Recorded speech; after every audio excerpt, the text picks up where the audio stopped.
خطر خطر مش كده لا وانا نفس العين ما عندوش سلاله لا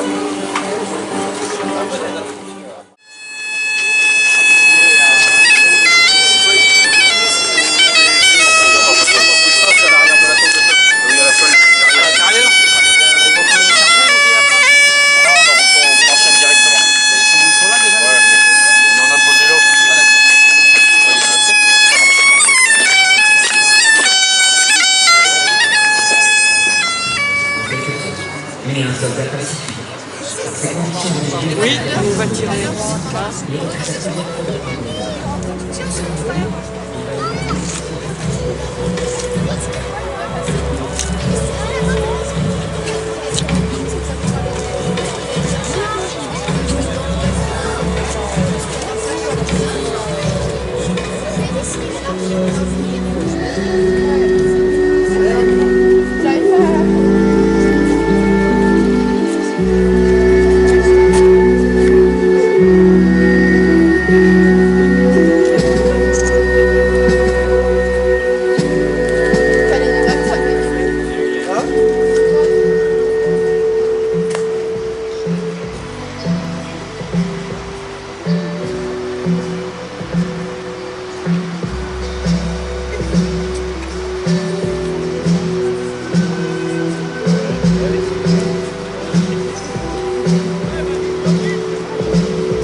Christophe, franche-toi.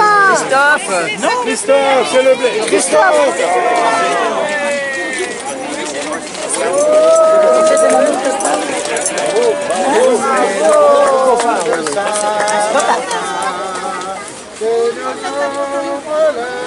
Chemin pour aller toujours plus loin sur les pas de Saint-Martin. Pour aller toujours plus loin.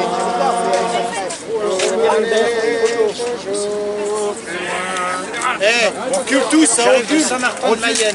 Ah, Allez, on recule. Avec les Mayennais. formidable, c'est formidable. Il passe derrière vous. Il passe derrière vous. Il arrive par le petit chemin. Allez, on le suit. On le suit. pour aller toujours plus loin. Sur les pas de Saint-Martin, pour aller toujours plus loin.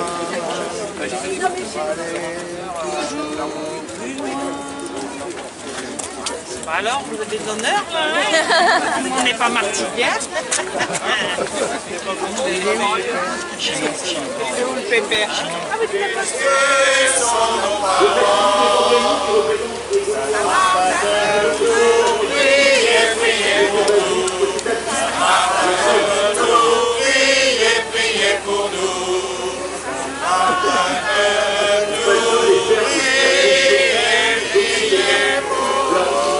Je pense qu'on a le meilleur moment.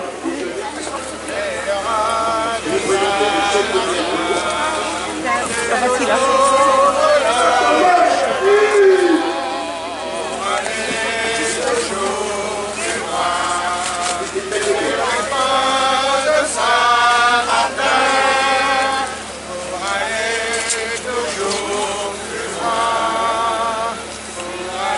C'est un peu fou parce que ça bouge.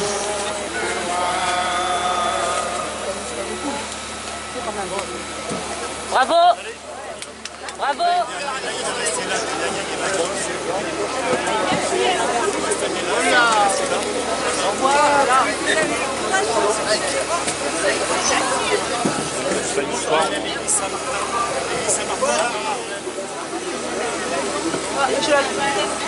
J'y crois.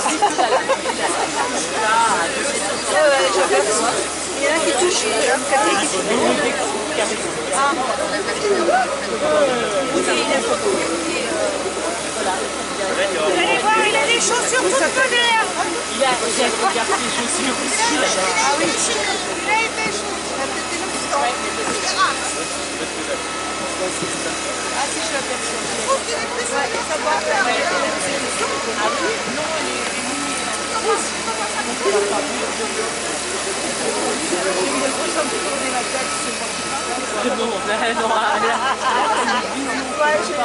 j'ai mis la photo à moi que c'est quelqu'un de la bonne sœur.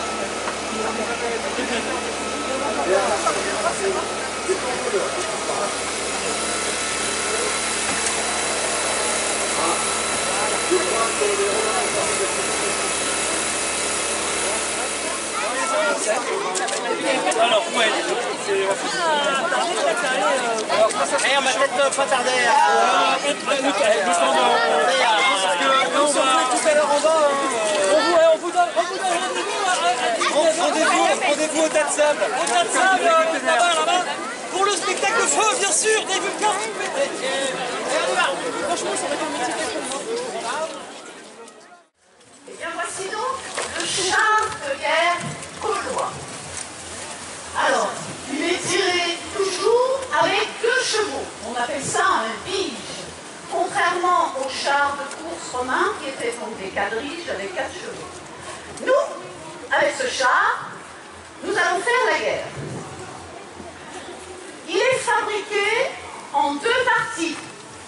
La première partie qui est composée de tout le système qui est les roues, les essieux et le timon. Le timon, c'est la grande barre qui relie le char aux chevaux. Et la deuxième partie, c'est le plateau. Donc, méridelle et puis la partie sur laquelle je suis debout. Et les 2 parties sont reliées entre elles avec une corde en chambre. C'est le système ingénieux qui permet à ce char de pouvoir évoluer dans n'importe quelle circonstance. Parce que vous savez, les champs de bataille, ce n'est pas les champs de course. On n'a pas du sable bien ratissé. On peut être n'importe où. Hein. Donc il faut que ça passe sans chavirer. C'est ça le but. Donc ce cordage en chambre que vous pouvez voir qui est relié depuis ici, là, les fourches, et qui passe en dessous et on vient faire une torsade sur l'avant, ça permet d'avoir des amortisseurs avant l'heure pour basculer et donc ne pas chavirer dans les trous. Alors ensuite, vous pouvez regarder la manière dont les chevaux sont attelés. C'est très particulier. Je vais descendre du char et je vais vous montrer. Tout ça, cette partie en bois qui relie les 2 chevaux entre eux et qui est attachée au timon. La bricole et les sellettes, c'est pas des selles, hein, ça ne soit pas dessus, c'est le système d'attelage utilisé dans toute l'Antiquité et dans toute l'Europe. C'est-à-dire que les Grecs, les Romains et les Gaulois utilisent des animaux, des chevaux qui sont appelés à ce système que l'on appelle le joug dorsal. C'est le système européen d'attelage antique, qui est presque pareil pour les chars. Allez-y, c'est terminant. Entrez.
faites pas, après ce beau feu d'artifice, les spectacles vont reprendre avec tout d'abord la compagnie Acta et les combats de gladiateurs. Bonjour à tous. Très rapidement, nous allons voir 2 combats gladiateurs et très rapidement, donc on va parler un tout petit peu d'histoire, 2 minutes. Juste pour vous expliquer que les gladiateurs que vous allez voir, de la réalité historique, ne correspondent pas à ce que l'on voit dans les films. Par exemple, dans les films, on voit constamment des gladiateurs se tuer, devoir tuer son adversaire pour gagner, et la base dans un film pour gagner un combat de gladiateurs. Dans l'Antiquité, donc le spectacle Acta actuellement, avec les combats de gladiateurs, et sur la petite scène, tout de suite, le spectacle Vita Martini qui commence sur la scène à l'entrée du marché Saint-Martin. Merci. Donc je disais, les gladiateurs ne s'entretuent pas. Avec leurs armes, ils doivent uniquement blesser leur adversaire. On nous parle même d'armes plombées dans les textes. C'est-à-dire vraiment des armes qui sont faites pour ne pas tuer, qui sont faites pour blesser. À l'image d'un boxeur, il doit venir avec son arme blesser l'adversaire. On ne va pas planter l'arme dans le corps, évidemment. On va venir entailler une fois ou deux le corps de l'adversaire et ensuite le combat est fini. Sur les images de l'Antiquité, on voit aussi cette personne importante. Regardez, ce monsieur, c'est l'arbitre. S'il y a un arbitre dans les combats de gladiateurs, c'est forcément qu'il y a des règles. Et oui, les combattants doivent respecter un règlement. On ne voit jamais ça dans un film. Quand les gars s'entretuent, là, se coupent les bras et les jambes là, toutes les 2 minutes, il n'y a pas l'arbitre au milieu pour donner des cartons jaunes. Dans l'Antiquité, un arbitre. Un gladiateur combat contre un gladiateur. Pas 1 contre 10, comme on le voit dans les films aussi. Les combattants de l'Antiquité sont aussi toujours volontaires. C'est leur métier. On ne les force pas à être gladiateurs comme on le voit encore dans le cinéma. Donc des combattants volontaires qui ne doivent pas tuer leur adversaire, qui font des combats équilibrés. Là, on est vraiment dans le sport. Très rapidement, je finis aussi avec ça. Ce geste, vous le connaissez? Oui, la mort, on voit tout le temps dans les films. Et ça, la vie. Donc ce geste-là, on le laisse pour la pub Orangina. D'accord? C'est bien Orangina, voilà.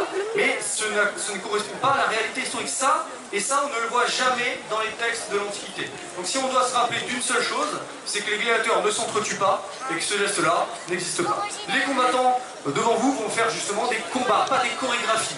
Le but, c'est pas de se taper dans les dagues pendant 2 minutes. Le but, avec leurs armes, alors montrez messieurs vos armes, ce sont des armes courtes, et de venir toucher l'adversaire avec son arme sans se faire toucher. Un peu comme en escrime. On doit absolument essayer de venir blesser, normalement, sans se faire blesser. C'est ce qu'on va essayer de faire, c'est ce qu'ils vont essayer de faire. Et l'arbitre va arrêter le combat à chaque fois qu'il va avoir une touche. Il arrêtera l'affrontement, il va annoncer touche à l'épaule, touche au corps, et on refera comme ça plusieurs assauts. Merci à vous, messieurs dames, pour ce combat un petit peu frisqué en fin de soirée. Merci à vous, messieurs dames. Merci.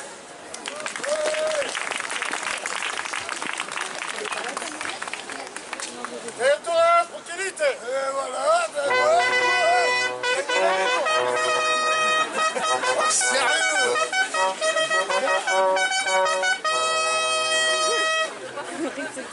Moi aussi.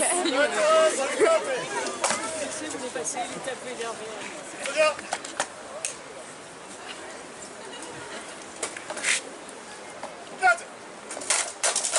Perce la tête, ça touche pas, perce la tête, ça touche pas, perce la tête, continue, perce la tête, continue, perce la tête, viens pour gâter. Viens pour gâter, ça passe pas, perce la tête. Perce la tête, continue. Allez, le trace. Continue, perce la tête. Allez, le trace. Ça touche à l'intérieur, perce la tête. On continue, perce la tête, viens pour gâter. Perce la tête. Ah, t'as vite, non, bon.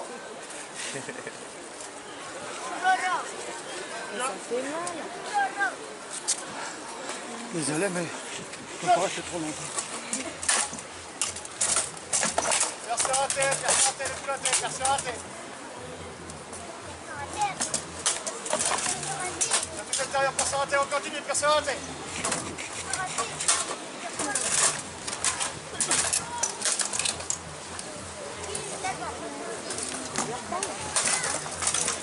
Ah, t'as vu.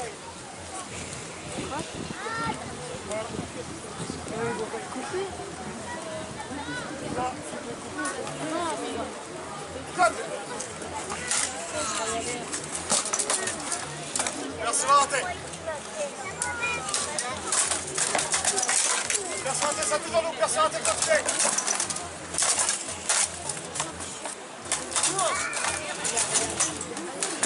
Ah, t'as vu. Et la fierté.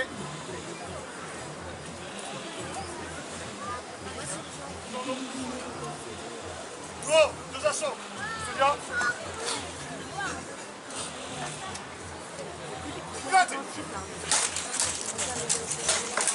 Santé, correct, continue, personne raté.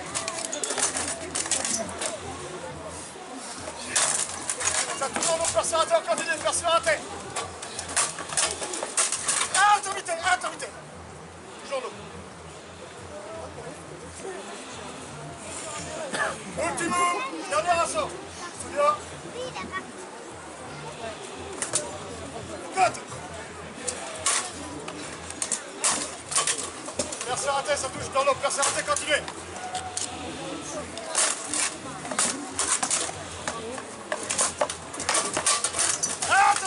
Autorité.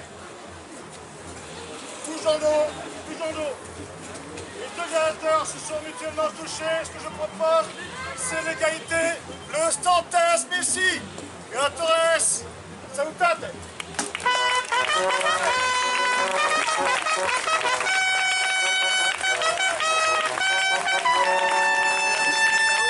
Être couverture exercée.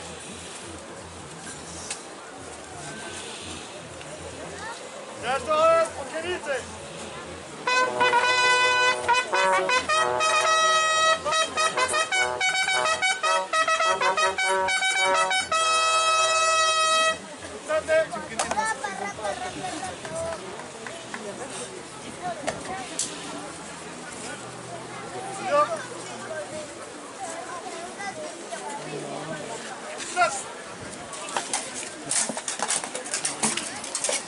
Personne.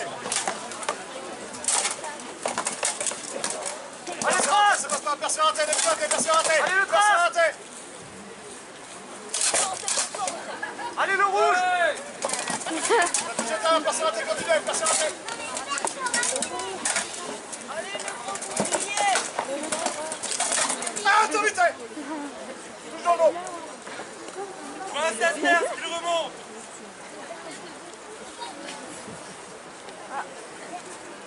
Monsieur est pour le murmillon, je crois.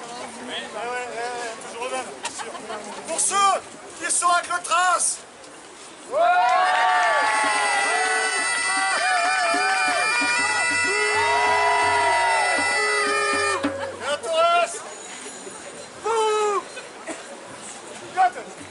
Allez, le trace. Allez, vas-y. Toujours l'eau, personne raté, continue. Personne raté, personne raté. Allez, le trace. Personne raté, continue.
Vous l'arbitre.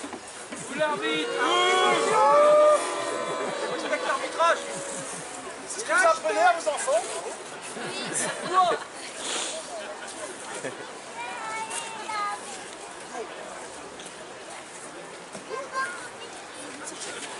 Custodia. Grazie.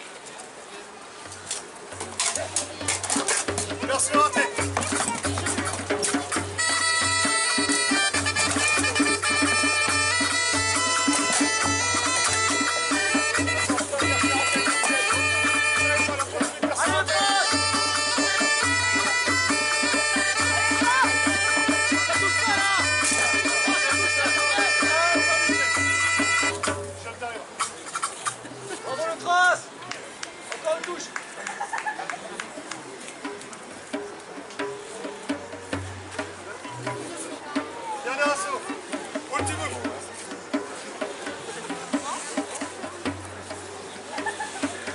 dernier assaut, messieurs, dames, je pense qu'on peut les encourager. Allez, merci pour eux.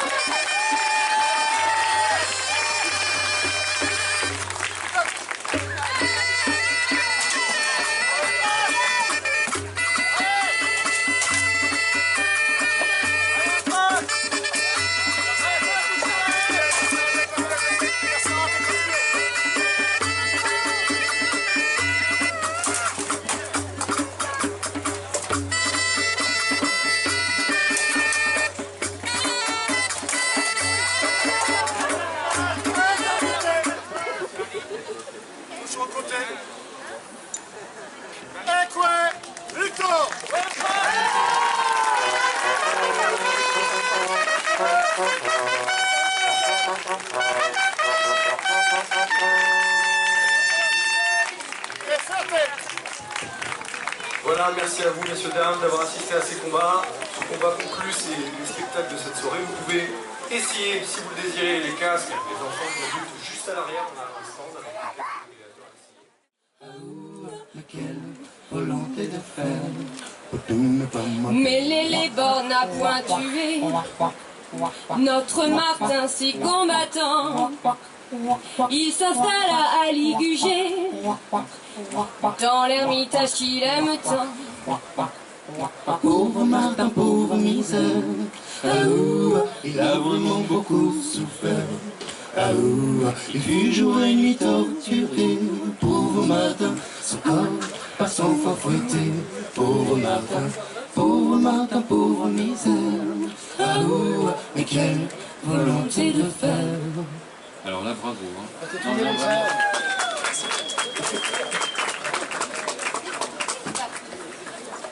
Mais alors 10 ans après son installation à Ligugé et quelques miracles accomplis, les habitants de Tours pensent que Martin est l'homme idéal pour devenir leur évêque. Mais Martin, lui, n'en a pas envie. Oui, non. Alors il décide de le kidnapper et de l'emmener à Tours. Alors Martin s'y présente, vêtu comme un gueux, le teint livide, les cheveux hirsutes et dégageant sans doute une odeur pestilentielle. Les hauts dignitaires épiscopaux de Tours ne l'acceptent pas comme évêque, mais le petit peuple, celui qui lui ressemble, le réclame. Et c'est qui le petit peuple ce soir? C'est nous! Allez! Un bon Martin, est-ce qu'on dit son nom?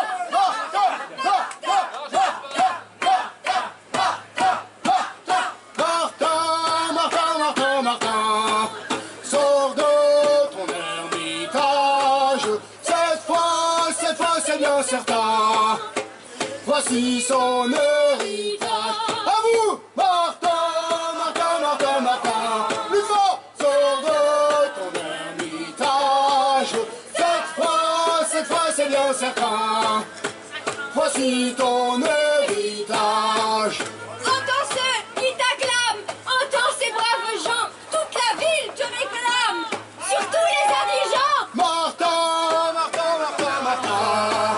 sors de ton ermitage. Cette fois c'est bien certain. Voici ton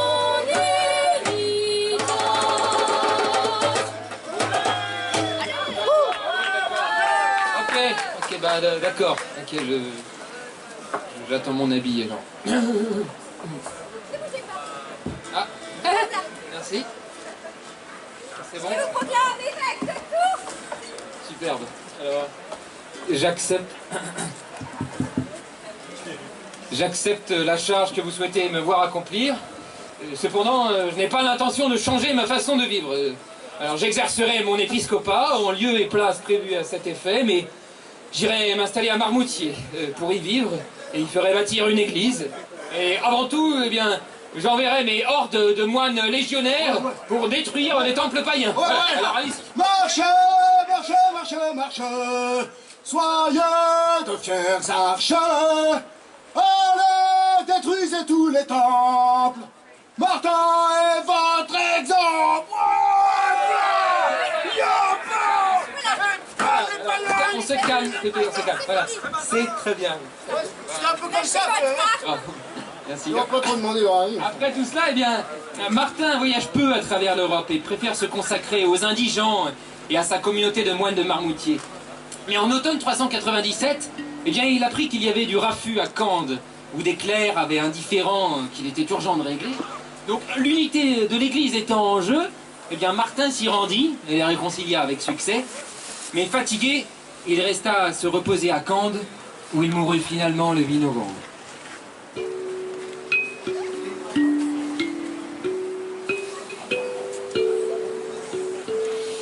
On dit qu'il rendit son âme à Dieu sur un lit de cendres, et que les Tourangeaux et les Poitevins se disputèrent sa dépouille. Les Tourangeaux firent comme à Ligugé. Ils kidnappèrent sa dépouille et la conduisirent par la Loire jusqu'à Tours. Sulpice Sévère raconte que des fleurs se mirent à éclore sur le passage du bateau, d'où le nom de l'été de la Saint-Martin. C'est à partir de cet instant que l'évêque Martin de Tours va devenir Saint-Martin. Pas tout à fait, mais disons qu'un frémissement est dans l'air. Il va falloir attendre presque un siècle pour que le culte de Saint-Martin soit instauré et que la première basilique soit construite. Et comme la basilique est toujours là, on peut vraiment dire qu'il en a pris pour perpète. Vous ne croyez pas si bien dire, mon cher Pépé. Le fastueux évêque Brice, semant ouvertement de Martin, lui fit construire un édifice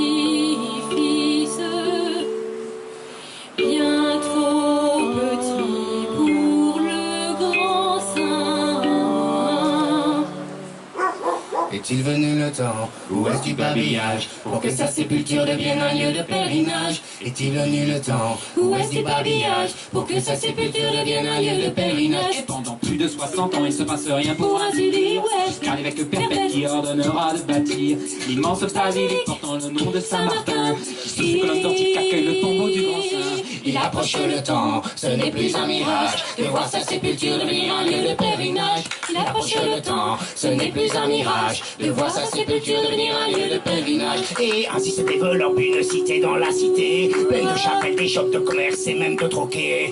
C'est encore plus tard que viendra son avènement, et grâce à Saint Grégoire, alors évêque du moment, Clovis, revenant de sa victoire sur les Visigoths, fêta l'événement historique sur son tombeau. Il a fallu le temps et beaucoup de courage pour que sa sépulture devienne un lieu de pèlerinage. Il a fallu le temps et beaucoup de courage pour que sa sépulture devienne un lieu de pèlerinage. Il a fallu le temps et beaucoup de courage pour que sa sépulture devienne un lieu de pèlerinage. Il a fallu le temps et beaucoup de courage pour que sa sépulture devienne un lieu de pèlerinage. Il a fallu le temps et beaucoup de courage pour que sa sépulture devienne un lieu de pèlerinage.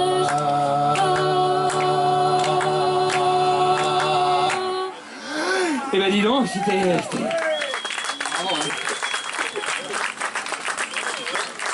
Je vais me mettre à la chanson peut-être. Autour de la basilique Saint-Martin où repose notre héros, et après les invasions barbares au 9e siècle, avec pillage et incendie à foison, eh bien fut d'abord bâti un château neuf par les chanoines et les marchands qui s'unirent pour ériger une enceinte fortifiée de plus de 800 mètres de long qui entourait alors le lieu saint. Il n'en reste presque plus rien aujourd'hui, hormis 2 pans de murs dans des rues voisines. Ah, c'est tout cassé. Oui, merci beaucoup alors pour ces précieuses informations. Sinon, je pense qu'on doit pouvoir en trouver d'autres dans les livres. En tout cas, bravo et merci. Comment vous appelez, Joe? Charles Pralou. Ah, Charles Pralou. Et ainsi qu'à... Mademoiselle Régis Pamela. Mademoiselle Régis Pamela, bravo. Merci à vous et excellente soirée, bonne festivité. Merci beaucoup, ça continue encore en musique et avec des danses. Merci.